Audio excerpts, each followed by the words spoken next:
The Confident Leader formula, we're always talking about compliments, criticisms, and how you handle those. And I want to tell you an example of one that was really, really done well just recently for me. So we're here in Maui celebrating the launch of our program, and excited about having our coaches with us on the journey. And once we got here, when we landed, obviously I'm a huge Mick Fleetwood, Fleetwood Mac fan, as most people are. Rumor's album is one of the greatest of all time, in my opinion. And so we're here in Maui, and I'm following their stuff on social media, and I get on social media that says Mick Fleetwood is going to be at the House of Fleetwood while we're here in Maui. And no idea that was happening. It just happened that he's here. So we decided we're going to take a day and we're head to Paia and go to the House of Fleetwood to watch, to meet him and see some of his store. So anyway, so we get there, and here I am, the confidence researcher, the confidence expert, and I'm nervous. I'm sweating, I'm pacing, and he's upstairs, and my wife Christy's like, well, all right, let's go up there. And I'm just kind of procrastinating, essentially. So I'm like, all right, here we go. I'm gonna go meet this person, this hero, this legend. And sometimes these moments have not gone well for me. I've met people that have inspired me, and it hasn't gone well. Maybe that's the same way for you. And so we get up there, and there he is.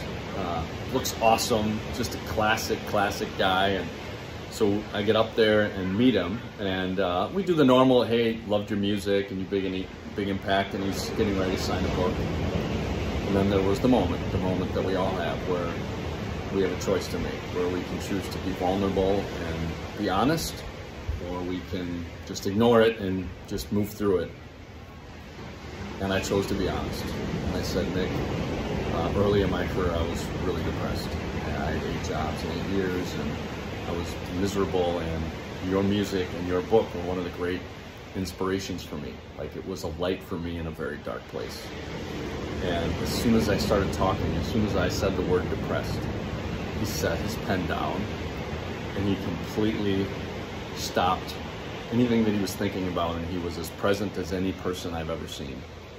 And he listened to me completely, and I could see, it almost seemed like his eyes were misting up a little bit, like I was having an impact on him, like he was appreciating what I said. And I can't tell you what that moment meant to me, and the things that he shared to me. And it was a compliment completely done from a place of being genuinely interested, that I mattered, and like he was interested in me and my experience, and I'll never forget it. And so what about you? What about when people in your life come and choose to be honest and affirm you and tell you something that you did that was awesome? Will you deflect it like I used to do? I was a king compliment deflector. Or will you be present? Will you absorb it? Will you exchange the energy back? Will you channel that moment and that experience back to that person so they feel appreciated and valuable and that they matter? And so that's my hope for you, is the next time that happens, it's hard. Sometimes we deflect, sometimes we are uncomfortable, it feels awkward. I encourage you just to really be present. Set down the pen, be still in the moment, and really be present for that person and give back to them the same energy and the same exchange that they gave to you. And I will never forget this moment, and I hope it's an inspiration for you to have moments like that. So what about you? Who have you met? Who are the heroes in your life that you've met that you'd want to share about? Love to hear about that, and encourage you on your confidence journey. So aloha and goodbye. This is our last day in Maui here. It's been an awesome trip, and wish you all the best. Take care.